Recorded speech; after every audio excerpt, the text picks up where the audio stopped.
예레미야 33장 1절부터 11절까지 제가 말씀을 봉독하겠습니다. 예레미야가 아직 시일의 뜰에 갇혀 있을 때에 여호와의 말씀이 그에게 두 번째로 임하니라. 이르시되 이를 행하시는 여호와, 그것을 만들며 성취하시는 여호와, 그의 이름을 여호와라 하는 이가 이와 같이 이르시도다. 너는 내게 부르짖으라. 내가 내게 응답하겠고 내가 알지 못하는 크고 은밀한 일을 내게 보이리라. 이스라엘 하나님 여호와께서 말씀하시니라. 무리가 이 성읍의 가옥과 유다 왕궁을 헐어서 갈대아인의 참호와 칼을 대항하여 싸우려 하였으나 내가 나의 노여움과 분함으로 그들을 죽이고 그들의 시체로 이 성을 채우게 하였나니, 이는 그들의 모든 악행으로 말미암아 나의 얼굴을 가리어 이 성을 돌아보지 아니하였음이라. 그러나 보라, 내가 이 성읍을 치료하며 고쳐 낫게 하고 평안과 진실이 풍성함을 그들에게 나타낼 것이며, 내가 유다의 포로와 이스라엘의 포로를 돌아오게 하여 그들을 처음과 같이 세울 것이며, 내가 그들을 내게 범한 그 모든 죄악에서 정하게 하며 그들이 내게 범하며 행한 모든 죄악을 사할 것이라.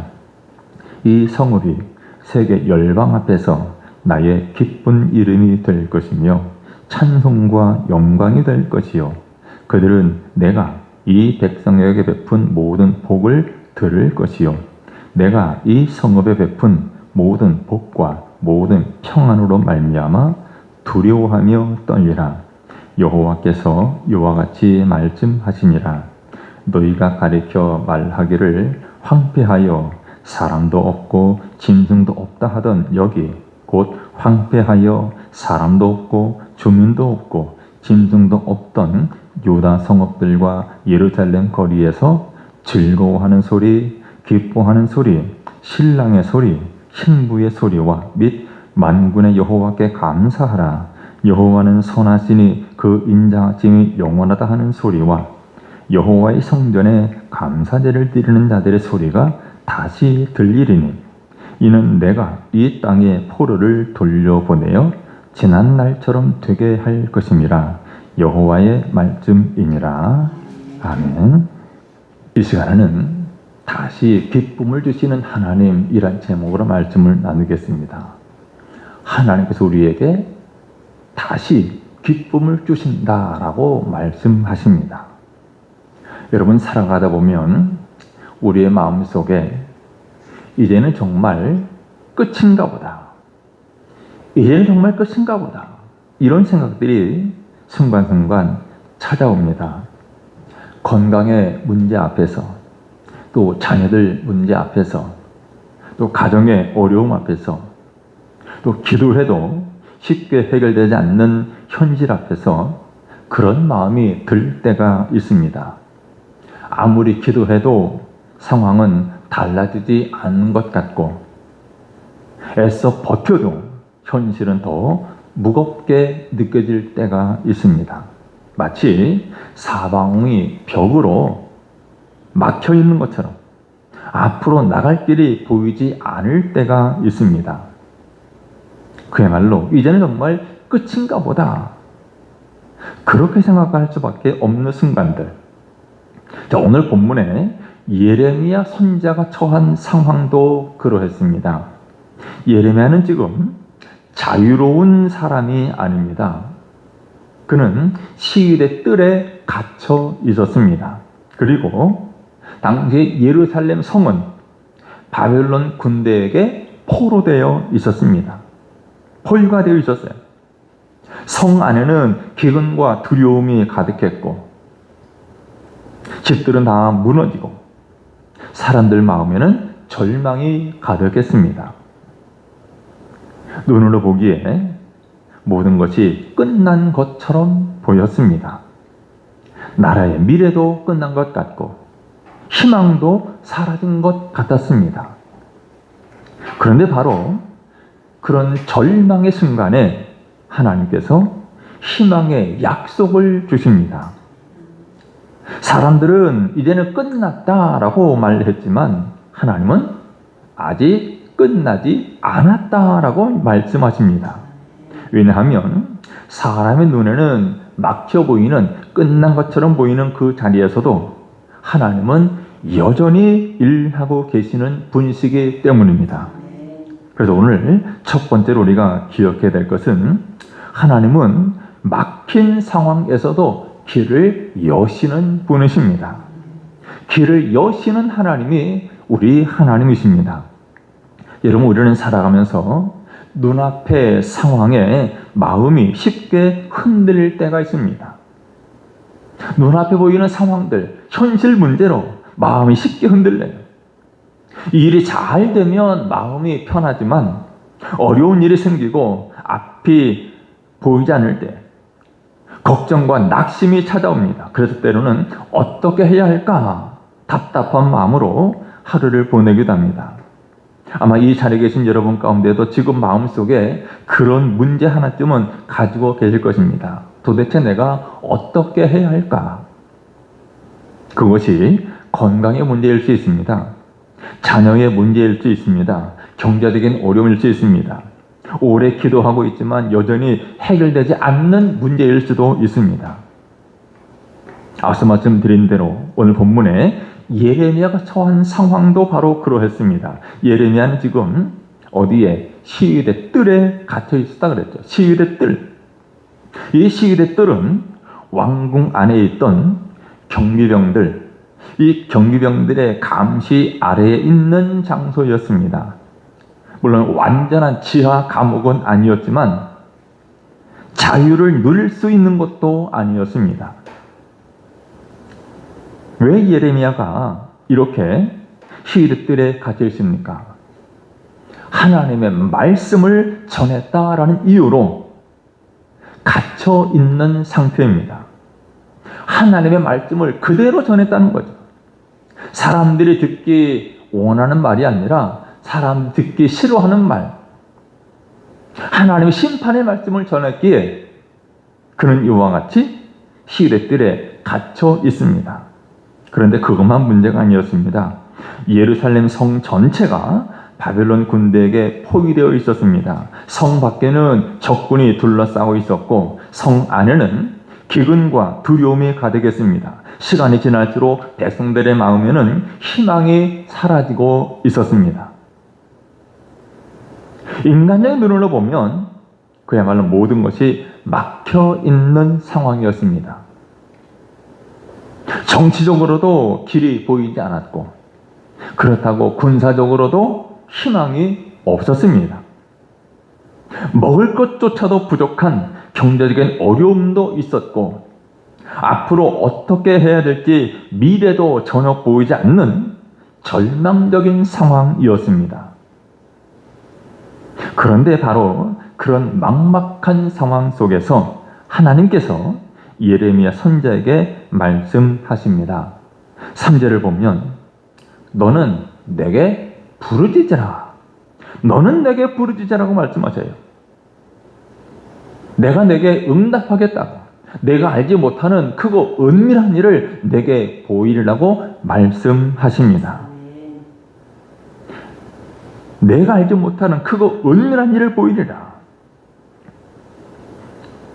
여러분, 이것이 얼마나 위로가 되는 말씀입니까? 하나님은 예레미야에게 이제 너는 이제 포기해라. 이제는 어쩔 수 없다.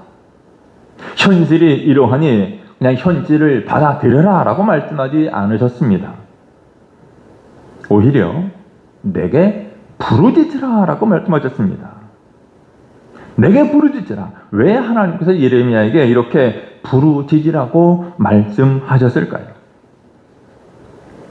하나님께는 아직 사람들이 보지 못하는 길, 하나님의 계획이 있기 때문입니다.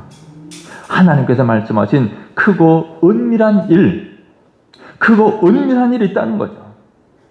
여기 크고 은밀한 일은 사람의 생각이나 사람의 경험으로는 알 수도 없고 상상할 수도 없는 하나님의 놀라운 계획을 의미합니다. 즉 눈앞의 현실은 막막합니다. 사방이 막혀 있는 것처럼 보입니다. 하지만 하나님은 이미 그 뒤에 있는 회복의 길을 준비하고 계신다라는 뜻입니다. 당시 이스라엘 백성들의 눈에는 바벨론 군대밖에 보이지 않았습니다.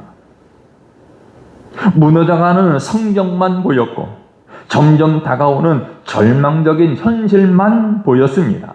사람들의 생각으로는 이제는 모든 것이 끝난 것처럼 보였습니다. 그러나 하나님은 그들이 보는 것과 전혀 다른 미래를 보고 계셨습니다. 하나님은 이미 포로 생활이 끝나고 백성들이 다시 돌아오는 날을 보고 계셨고 무너진 예루살렘이 다시 세워지는 날도 보고 계셨습니다. 지금은 들리지 않지만 다시 웃음소리, 감사의 소리가 울려 퍼질 그날도 보고 계셨습니다. 여러분, 우리도 마찬가지입니다. 우리는 눈앞의 문제만 바라보다가 마음이 현실에 묶일 때가 많습니다. 그러나 하나님은 오늘의 문제만 보시는 분이 아니라 그 너머의 회복까지 보고 계시는 분이십니다.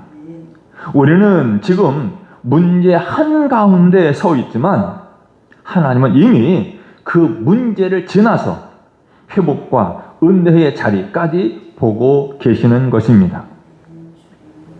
그런데 문제는 현실 자체보다 현실을 바라보는 우리의 시선일 때가 많습니다. 우리의 시선이 문제예요. 여러분, 우리가 무엇 때문에 우리의 믿음이, 우리의 신앙이 흔들립니까?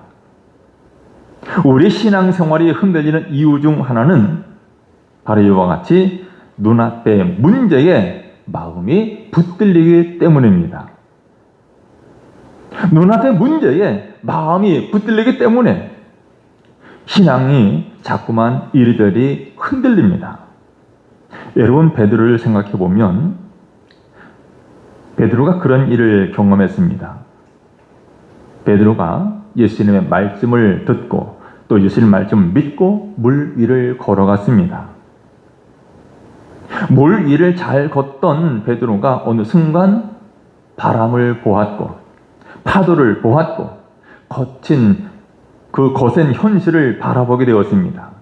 그 순간 두려움이 밀려왔고 결국 물속으로 빠지기 시작했습니다. 우리도 살아가면서 비슷한 경험을 합니다. 눈앞에 현실만 바라보면 마음이 쉽게 무너지게 됩니다.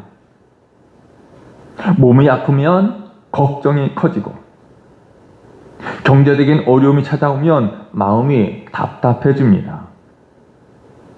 자녀 문제로 밤잠을 설치기도 하고 이 일이 뜻대로 되지 않으면 도대체 어떻게 해야 되는지 마음이 무거워질 때도 있습니다. 그러다 보면 어느새 문제가 우리 마음을 가득 채워버립니다. 하루 종일 그 문제를 생각하고 아침에 눈을 떠도 그 문제, 밤에 잠자리에 들어도 그 문제를 붙들고 살아갈 때가 있습니다. 그렇게 되다 보면 하나님보다도 문제가 더 크게 보이기 시작하고 우리의 믿음보다도 걱정이 앞서게 되는 것입니다. 그런데 하나님은 그런 우리들에게 오늘도 말씀하십니다. 너는 내게 부르짖으라. 여러분, 하나님께서 부르짖으라고 기도하라고 하시는 것은 우리의 형편을 모르시기 때문이 아닙니다. 하나님은 우리의 눈물도 아시고 우리의 말하지 못하는 마음의 아픔도 아십니다. 잠 못 이루며 고민했던 그 시간들 하나님 다 알고 계십니다. 그런데도 기도하라라고 하시는 이유는 기도를 통해서 우리의 시선을 바꾸어 주시기 때문입니다. 기도해야 우리의 시선이 바뀌게 됩니다. 우리는 기도하면 먼저 문제가 해결되기를 기대합니다. 물론 하나님께서 상황을 바꾸실 때도 있습니다. 문제를 즉시 해결해 주실 때도 있습니다. 그런 하나님은 때때로 상황보다도 문제를 해결해 주시기보다도 먼저 우리의 마음을 만지십니다. 그래서 기도하다 보면 문제는 여전히 그대로인데 기도하는 우리의 마음에 평안이 찾아올 때가 있습니다. 그것은 상황이 변한 것이 아니라 하나님께서 우리의 시선을, 우리의 눈을 바꾸어 주신 것입니다. 문제만 보이던 자리에서 하나님을 바라보게 하시고 걱정 속에서도 하나님의 약속을 붙들게 하시는 것입니다. 여러분, 우리 모두에게는 쉽게 해결되지 않는 문제, 또한 마음을 무겁게 하는 현실이 있습니다. 그러나 그런 상황 앞에서 결코 낙심하지 마시기를 바랍니다. 지금 보이는 현실이 전부가 아닙니다. 하나님은 우리가 길이 막혔다라고 생각하는 그 자리에서도 새로운 길을 여시는 분이십니다. 그러면 여러분, 걱정과 문제에 마음을 빼앗기지 말고 우리의 현실보다 더욱 크신 하나님을 바라보시기를 바랍니다. 여러분의 삶 가운데 길을 여시고 회복을 이루실 하나님을 신뢰하며 사랑하는 여러분 되시기를 주님의 이름으로 축원합니다. 두 번째로 생각할 것은 우리 하나님은 상처를 치료하시고 회복하시는 하나님이시다라는 사실입니다. 우리 상처를 치료하시고 우리 상처를 회복해 주시는 분. 여러분, 우리는 살아가면서 몸이 아플 때가 있습니다. 몸이 아프면 병원에 가서 치료를 받고 또 때로는 그 아픈 몸이 시간이 지나면서 자연적으로 회복되기도 합니다. 그런데 몸이 아닌 마음의 아픔, 마음의 상처는 그렇지 않을 때가 많습니다. 누군가의 말 한마디, 그 말 한마디가 오래도록 마음에 남기도 하고 그렇게 믿었던 사람, 그 믿었던 사람 때문에 마음의 상처를 크게 받기도 합니다. 때로는 실패의 아픔 때문에 마음이 무너질 때도 있고 가족의 문제나 오래된 어려움 때문에 힘들어할 때도 있습니다. 또 간절히 기도했는데도 응답이 보이지 않아서 마음이 지치고 무거워질 때도 있습니다. 오늘 본문 속 이스라엘 백성들이 바로 이런 모습입니다. 예루살렘은 단지 성벽만 무너진 것이 아니었습니다. 성벽만이 아니라 이스라엘 백성들의 마음까지도 지금 함께 무너져 있었습니다. 전쟁에 대한 두려움이 있었고 하나님 앞에 범죄한 죄책감도 있었고 앞으로 어떻게 해야 될지 모르는 불안함, 이런 두려움과 죄책감과 불안함이 그들의 마음을 짓누르고 있었습니다. 그들은 단순히 나라가 어려움을 겪는 정도가 아니라 그야말로 삶 전체가 흔들리는 깊은 절망의 시간을 지나고 있었습니다. 그런데 바로 그런 백성들에게 하나님께서 놀라운 말씀을 주십니다. 6절을 보면 그러나 보라, 내가 이 성읍을 어떻게 치료하며 고쳐 낫게 하겠다 그래요. 또한 평안과 진실의 풍성함을 그들에게 나타낼 것이다 라고 말씀하십니다. 여러분, 이 말씀은 그야말로 절망 중에 있던 백성들에게 주신 참으로 따뜻한 약속의 말씀입니다. 하나님은 단순히 내가 무너진 성 다시 세워주겠다라고 말씀하지 않으셨습니다. 하나님은 먼저 내가 치료하겠다라고 말씀하셨습니다. 내가 치료해주겠다. 즉 하나님께서 보시는 것은 무너진 성벽만이 아니라 지금 상처 입고 지쳐있는 백성들의 마음을 보셨습니다. 여기서 치료하며 고쳐 낫게 한다라는 말씀은 단지 무너진 성읍을 다시 세우는 것을 넘어서 죄와 상처로 무너진 백성들의 삶, 백성들의 마음까지 완전하게 회복시키겠다라는 뜻입니다. 그리고 평안과 진실함의 풍성함을 나타낼 것이라고 그랬어요. 평안과 진실함. 일시적인 위로나 잠깐의 안정을 의미하는 것이 아니라 하나님과의 관계가 회복될 때 누리는 참된 평안과 온전한 회복을 가리킵니다. 여러분, 우리도 살아가면서 눈에 보이는 문제가 먼저 해결되기를 원합니다. 경제적인 형편만 나아지면 괜찮겠다. 그럼 몸만 건강해지면 우리 마음도 편해지겠다. 자녀 문제만 해결되면 걱정이 사라질 텐데 이렇게 생각합니다. 물론 환경이 회복되는 것도 중요한 일입니다. 그러나 하나님은 우리가 정말 필요로 하는 것이 무엇인지를 잘 아십니다. 때로는 환경보다 먼저 우리의 지친 마음이 회복되어야 되고 상처 입은 영혼이 새로워져야 합니다. 그래서 하나님은 단순히 환경만, 우리의 상황만 바꾸는 것이 아니라 우리의 마음을 만지십니다. 이스라엘의 가장 큰 문제도 사실은 바벨론 군대가 아니라 하나님을 떠난 마음이었습니다. 하나님을 떠난 것이 가장 큰 문제였어요. 그래서 하나님은 그들의 환경보다도 먼저 그들의 상처 입은 영혼을 치료하시겠다라고 말씀하신 것입니다. 하나님께서 치료를 말씀하신 이유가 있죠. 하나님이 상처 입은 사람을 외면하지 않으시는 분이시기 때문입니다. 하나님은 결코 상처 입은 백성들, 상처 입은 하나님의 사람들을 결코 외면하지 않으십니다. 예수님께서도 이 땅에 오셨을 때 늘 이렇게 아픈 사람들, 상처 입은 사람들, 그들에게 가까이 가셨습니다. 병든 사람 찾아가셨고 눈물 흘리는 사람들에게 다가가셨습니다. 외롭고 버림받은 사람들 품어주셨습니다.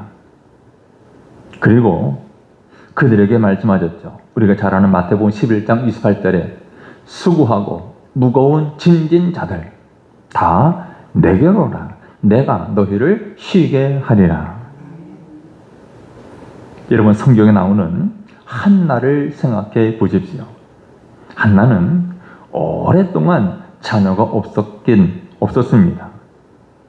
그것 때문에 마음 매우 아팠죠. 많이 힘들었습니다. 시간이 지날수록 마음의 상처는 더 깊어졌고 그 아픔은 쉽게 사라지지 않았습니다. 성경은 한나가 마음이 괴로워서 여호와께 기도하고 통곡하며 기도했다라고 말씀합니다. 그런데 그만큼 한나의 마음에는 말로 다 표현하기 어려운 깊은 아픔이 있었습니다. 그런데 하나님은 한나의 눈물과 기도를 외면하지 않으셨습니다. 하나님은 그의 형편만 바꾸어 주신 것이 아니라 먼저 상한 마음을 위로하시고 회복시켜 주셨습니다. 그러면 여러분, 마음의 상처와 아픔을 혼자 안고 버티지 마시기를 바랍니다. 혼자 안고 버티지 말아야 돼요. 괜찮은 척하면서 애써 견디려고만 하지 말아야 합니다. 사람에게 다 말하지 못하는 눈물과 아픔이라도 하나님 앞에는 그대로 가지고 나오시기를 바랍니다. 하나님은 우리의 겉모습만 보시는 분이 아니라 마음 가장 깊은 곳까지 아시는 분이십니다. 우리의 눈물도 아시고 우리의 상처도 아시고 우리의 지친 마음도 모두 아시는 하나님께서 오늘도 우리에게 말씀하십니다. 내가 치료하겠다. 내가 치료하겠다. 그러면 여러분, 회복의 하나님, 치료의 하나님을 끝까지 의지하며 사랑하는 여러분 되시기를 주님의 이름으로 축원합니다. 세 번째 기억할 것은 우리 하나님은 슬픔의 자리에 다시 기쁨을 주시는 하나님이시라는 사실입니다. 다시 기쁨을 주시는 하나님. 여러분, 사람은 누구나 기쁨 가운데 또 평안 가운데 살아가기를 원합니다. 그러나 우리의 삶에는 예상하지는 못한 아픔, 눈물이 찾아올 때가 있습니다. 육신의 질병 때문에, 자녀의 문제 때문에, 또 기도해도 쉽게 해결되지 않는 현실 때문에 마음이 무너질 때가 있습니다. 특별히 힘든 것은 그런 시간이 점점점 길어질 때입니다. 처음에는 내가 기도하면 하나님께서 도와주실 거냐 기다립니다. 그런데 시간이 지나도 변하는 것이 보이지 않으면 마음속의 희망이 점점 약해지게 됩니다. 그러다 보면 어느새 웃음도 사라지고 감사도 잃어버린 채 그야말로 몸과 마음이 지쳐서 살아가게 됩니다. 오늘 본문에 이스라엘 백성들이 바로 그런 상태였습니다. 예루살렘은 완전히 폐허가 되어 가고 있었습니다.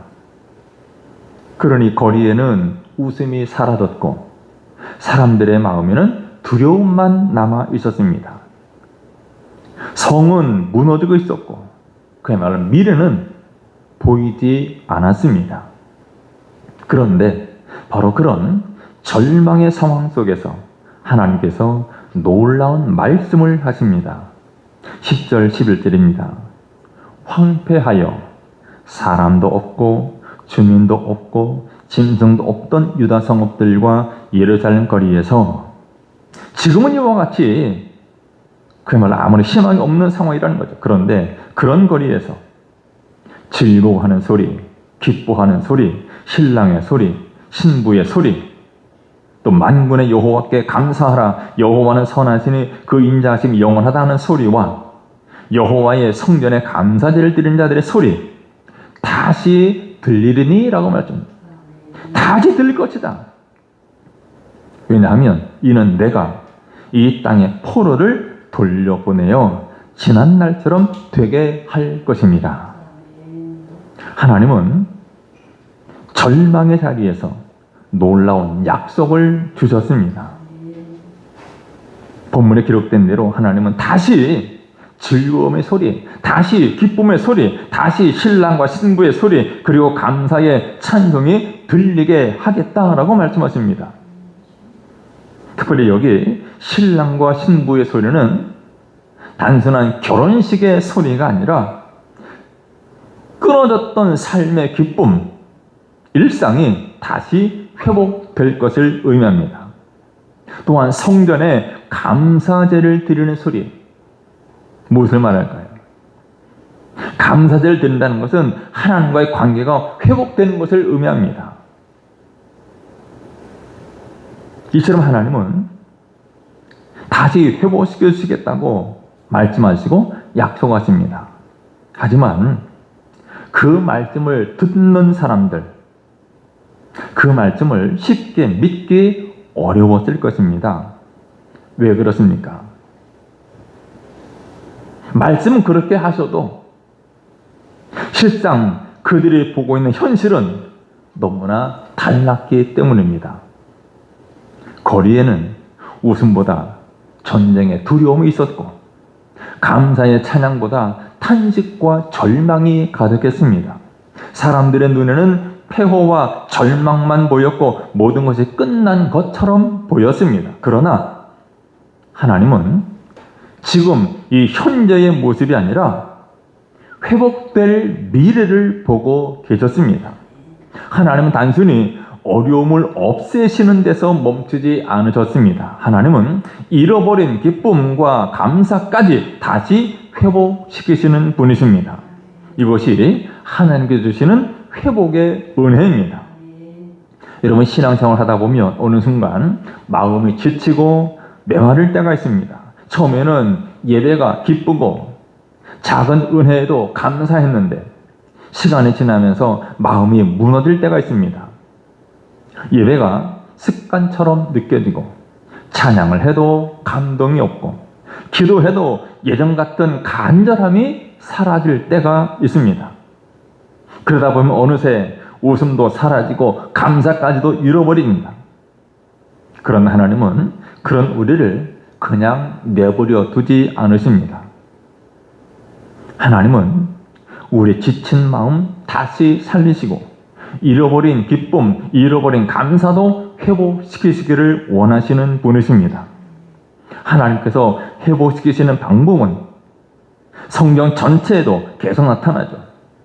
하나님은 언제나 눈물로 끝내지 않으시고 그 뒤에 회복과 기쁨을 준비하셨습니다.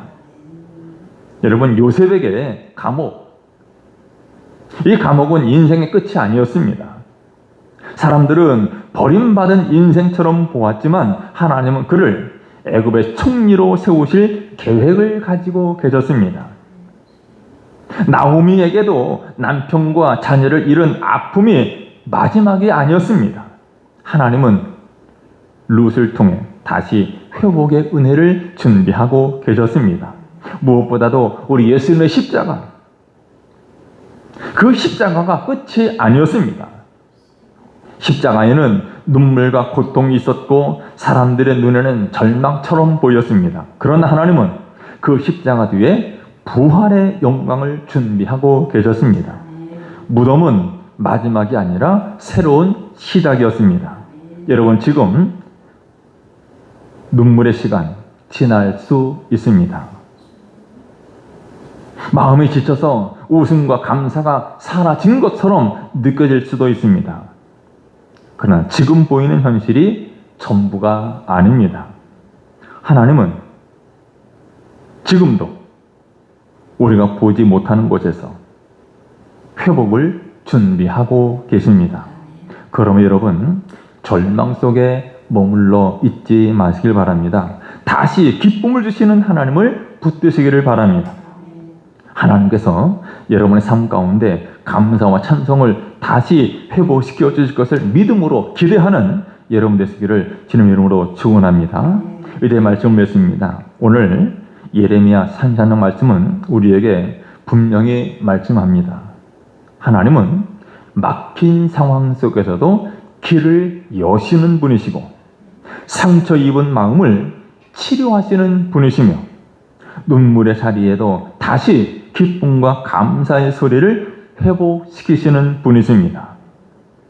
당시 예루살렘은 폐허였고 백성들은 모든 것이 끝났다라고 생각했지만 하나님은 끝이 아니라 회복을 말씀하셨습니다. 그러면 여러분, 눈앞의 현실 때문에 낙심하지 마시길 바랍니다. 마음의 상처를 혼자 품고 살아가지 마시길 바랍니다. 오늘의 눈물, 오늘의 어려움을 삶의 끝이라고 생각하지 마시기를 바랍니다. 하나님은 막힌 길도 여시고 상처도 치유하시며 눈물의 자리에도 다시 기쁨을 회복시키시는 분이십니다. 그러므로 회복의 약속을 주시고 또 우리에게 다시 기쁨을 주시는 하나님을 끝까지 신뢰하며 사랑하는 여러분 되시기를 주님의 이름으로 축원합니다. 기도하겠습니다. 사랑의 하나님, 오늘 말씀을 통해 길이 보이지 않는 상황에서도 길을 여시고 상처 입은 마음 치료하시고 회복시키시며 눈물의 자리에도 다시 기쁨을 주시는 하나님을 알게 하시니 감사합니다. 우리의 마음이 문제와 걱정에만 머물지 않게 하시고 하나님을 바라보게 해 주옵소서. 우리 마음속에 있는 아픔과 두려움, 걱정과 눈물 다 주님 앞에 내려놓게 하시고 잃어버렸던 감사와 기쁨도 다시 회복시켜 주옵소서. 어떤 상황 속에서도 낙심하지 않고 하나님만 의지하며 소망 가운데 살아가게 해 주옵소서. 예수님의 이름으로 기도드리옵나이다. 아멘.